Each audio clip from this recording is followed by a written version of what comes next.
Buongiorno e benvenuti a Cosa c'è di nuovo, le notizie di oggi, lunedì 21 ottobre.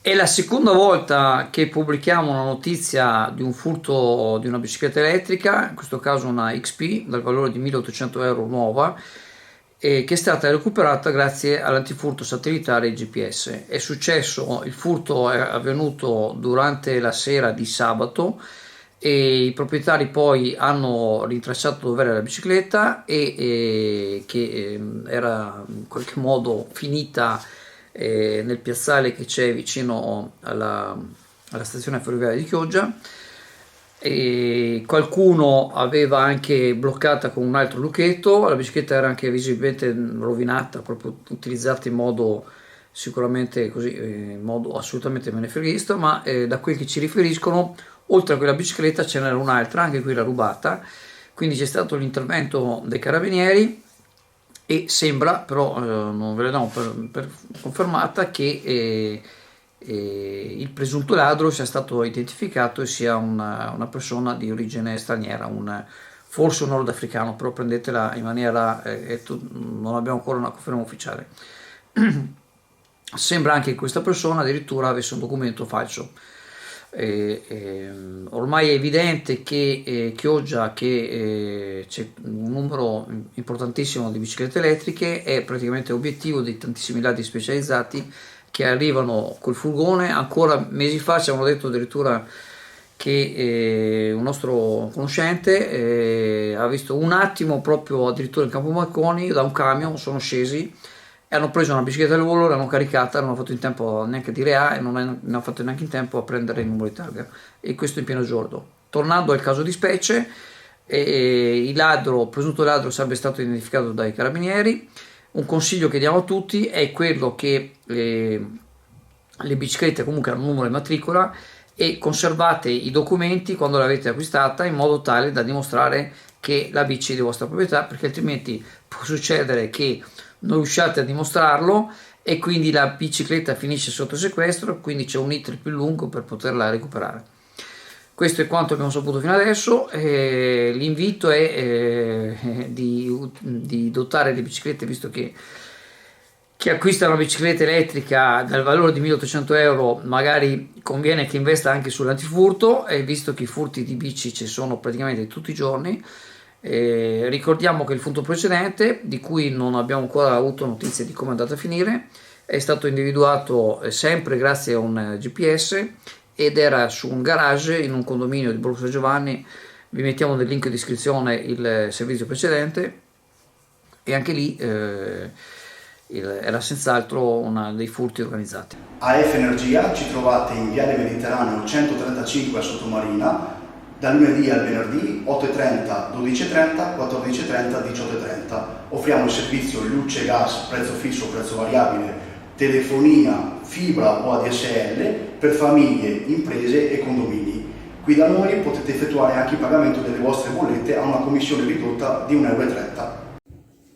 Quando durante l'evento Sette Mari si è tenuta la posa dell'ancora all'Istituto Righi a testimoniare l'importanza della tradizione marinaresca della città, sottolineata anche dalla presenza un tempo qui della scuola dei marinaretti, il CINI, e ora dalla sezione dell'ITIS dedicata alla conduzione del mezzo navale, istituzioni e autorità si sono espresse con parole adeguate alla platea, costituita soprattutto da studenti dell'istituto.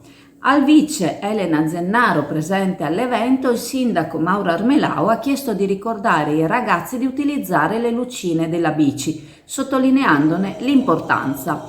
Forse c'è bisogno di ricordarlo non solo ai ragazzi, che non sembra recepiscano con facilità il messaggio, ma anche agli adulti, che in teoria dovrebbero essere più responsabili e conoscere i pericoli della strada, incluso l'essere invisibili.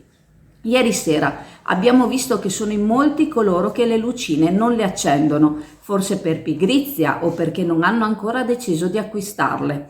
Correva voce che tra i ragazzi fosse definito sfigato chi le accendeva, ma non accenderle è una bravata che può costare cara, soprattutto sulle strade che non sono adeguatamente illuminate.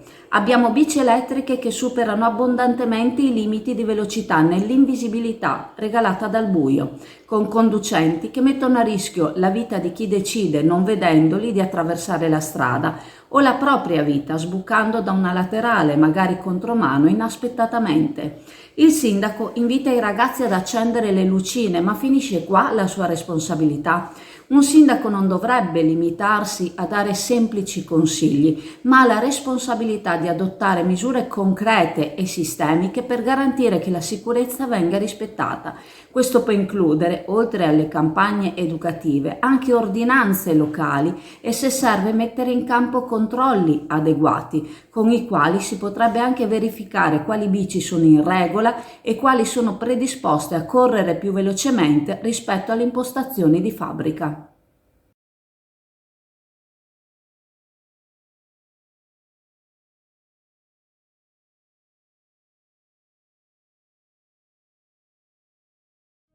SD Auto informa della novità per il 2023, la revisione dei carrelli in sede. Si effettuano revisioni in sede dei rimorchi di massa complessiva non superiore ai 3.500 kg, 01 e 02, di carrelli per imbarcazioni, per moto, per auto, roulotte, trailer per il trasporto cavalli, carrelli tenda, carrelli trasporto animali e tutti i carrelli di massa complessiva non superiore ai 3.500 kg.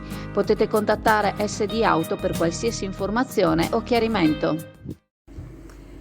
Bagni pubblici o bagni turistici? Questa è la domanda che riguarda i bagni che sono all'Isola dell'Unione, che, vista la volontà dell'amministrazione di rendere Chioggia una città appetibile per il turismo durante tutto l'anno, dovrebbe rendere i due termini sinonimi. A quanto pare non sembra sia così. I bagni che si trovano all'Isola dell'Unione dovrebbero chiudere a fine mese, ma già adesso hanno giornate di apertura e orari di apertura che non sembrano essere condivisi con chi ha necessità di utilizzarli. A lamentarsi del disservizio sono i cittadini, a cui può capitare di dover utilizzare i servizi, i turisti e gli operatori turistici che accolgono chi arriva sugli autobus numerosi che qui parcheggiano all'Isola dell'Unione e la cui prima richiesta spesso è dove possono trovare il bagno più vicino. Ultimamente c'è sempre un addetto per tenerlo pulito e questo è già un passo in avanti importante, ma non è segnalato alcun orario. È il minimo che chiedono gli operatori turistici, in modo da dare un'accoglienza adeguata a chi giunge a visitare la nostra città. Un cartello che dia delucidazioni su aperture e chiusure. Ma visto che di turisti a visitare Chioggia ne giungono tutto l'anno, viene anche richiesto che non sia prevista una stagionalità, ma una continuità. Tra l'altro si tratta di un servizio che viene sì offerto ai turisti, ma è un servizio di cui è giusto che possano usufruire anche i cittadini nel caso di necessità e che quindi, a prescindere dalla stagione turistica o meno, dovrebbero essere fruibili 365 giorni l'anno, 366 negli anni bisestili. La presenza di bagni pubblici e la loro corretta gestione rappresenta un segno di civiltà e di rispetto verso tutta la comunità. Invitiamo quindi il gestore a tenerli aperti con continuità, mantenendone le condizioni igieniche adeguate e a esporre un orario in cui sia garantita la fruibilità. Buongiorno, sono Roberto Pincerato, presidente di IODA, il tuo consulente assicurativo. Siamo presenti in Mirano, Chioggia, Orbassano, Torino. Visita il nostro sito www.iodabroker.it. È il presidente della Regione Veneto Luca Zaia a rendere noto che la colonna mobile della Protezione Civile del Veneto si è mossa ieri verso le zone alluvionate dell'Emilia-Romagna su richiesta della stessa. 16 sono le squadre di volontari altamente specializzati coordinate da 2 funzionari della Direzione Protezione Civile della Regione Veneto a muoversi dove sia dimostrata la necessità del loro intervento. L'esigenza adesso è che il meteo dia una tregua in modo da poter contribuire a dare un aiuto concreto alle aree disastrate. Zaia ha espresso la propria solidarietà alle aree martoriate dal maltempo e alla popolazione che sta vivendo ore molto difficili. I danni sono ora incalcolabili, le esondazioni hanno sommerso molte strade e alcune sono andate distrutte. Numerosi smottamenti hanno interessato le aree collinari e per alcune province è vero un proprio disastro. Preparati a gustare le specialità tradizionali e le novità esplosive che potrai trovare all'Indiga. Gelato artigianale anche per l'asporto, per gustarlo in compagnia dove vuoi tu. All'Indiga il gelato da passeggio più gustoso, in cono, coppetta o con lo stecco.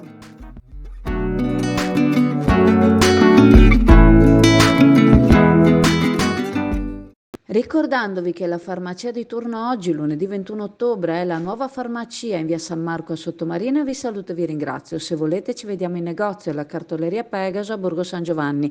Agende e calendari del 2025 vi stanno aspettando. Vi ricordo inoltre il sito chioggiaazzurra.it, i canali Telegram e WhatsApp Azzurra Network News.